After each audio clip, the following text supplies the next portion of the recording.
These tariffs come first and foremost at immense costs for US consumers and businesses, but at the same time they have a massive impact on the global economy. We stand ready to negotiate with the United States.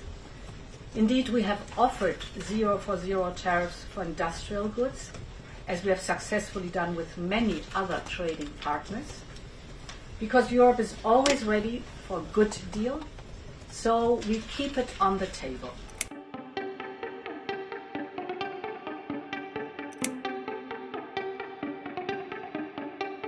These tariffs come first and foremost at immense costs for US consumers and businesses, but at the same time they have a massive impact on the global economy.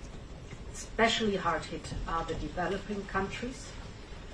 And this is a major turning point for the United States. Nonetheless, we stand ready to negotiate with the United States.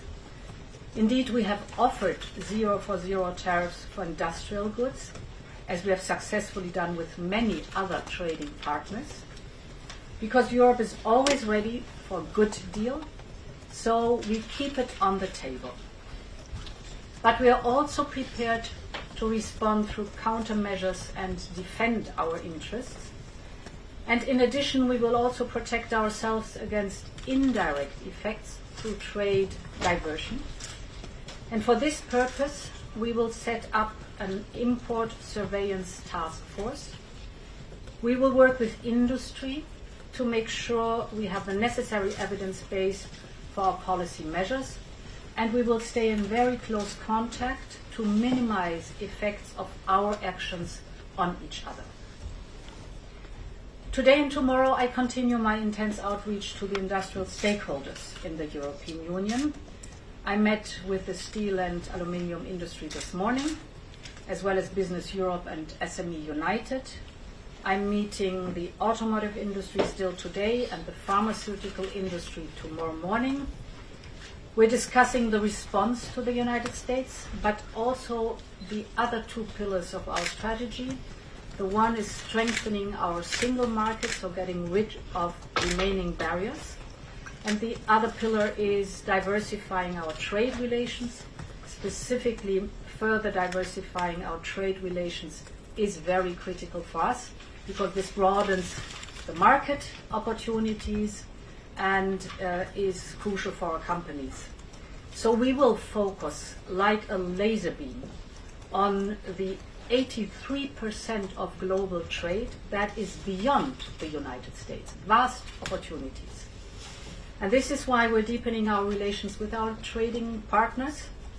You know the deals that we've done with Mexico, Mercosur, and Switzerland. We're working on India, Thailand, Malaysia, Indonesia, and many others. By that, we want to be very clear Europe stands together for our businesses and with our businesses, for all Europeans in the European Union and beyond. Thank you very much. Thank you, President. Prime Minister. Thank you, Madam President. Thank you, Ursula. It's been good to catch up. We have been meeting and talking, I think, almost every week in the last months. There has been Ukraine, where we are so aligned, working together. There has also been development since November, leading up to what we have seen in recent weeks coming out of tariffs decided by the US, announced by the US, where we need to understand and decode exactly where they are heading. And I take comfort from the fact that we belong to the same European internal market. Last year we celebrated 30 years of the EEA agreement. For Norway, Europe is by far our most important trading partner. 70% of our export goes to this internal market, and we will do everything to contribute to the integrity of the internal market and follow you carefully as you respond to this unpredictable environment created by the tariffs. And we will stay, as we have agreed, very much in touch so that we can avoid disturbances and turbulence amongst ourselves, because Norway is an important provider of goods and services and energy to Europe, and we would like to maintain in that way. That is a mutual benefit. So thank you for confirming this and agreeing to have the structures in place to really monitor the effects of this unpredictable situation created by the US tariffs. Then I'd also like to say that on Ukraine, we have been able to announce today that Norway will contribute about 4 billion Norwegian crowns to this ambition of securing enough artillery ammunition for Ukraine's self-defense, and thereby contributing an important part of the European Union's ambition, I think about 10% of what the EU has set as a target, and also participating fully in the new programs on military industry cooperation that is emerging. Norway has leading companies for historic reasons and for some fine technological reasons, and these companies will be part of the effort to strengthen Europe's self-reliance on defense in the coming months and years, and also as we head to the next NATO summit in The Hague. We took also stock of other progress that we are making in our cooperation on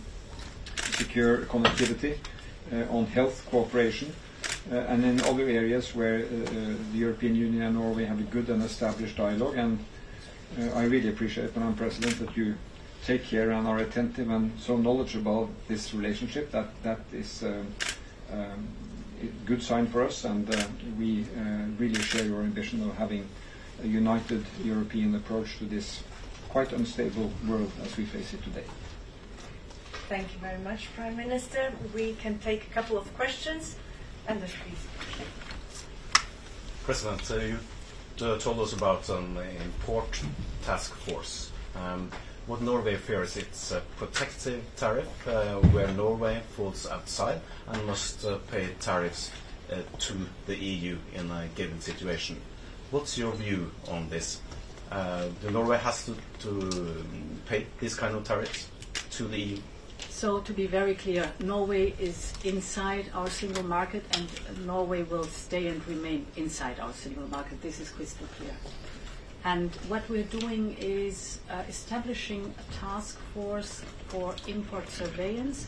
So we look at what are the historical imports that we have and had, and is there any specific surge all of a sudden of a certain product or in a certain sector that we have to act on. And then, of course, we are in close cooperation with Norway. We exchange knowledge and data and evidence. So, as I said, Norway will always stay in the single market. This is for us very important.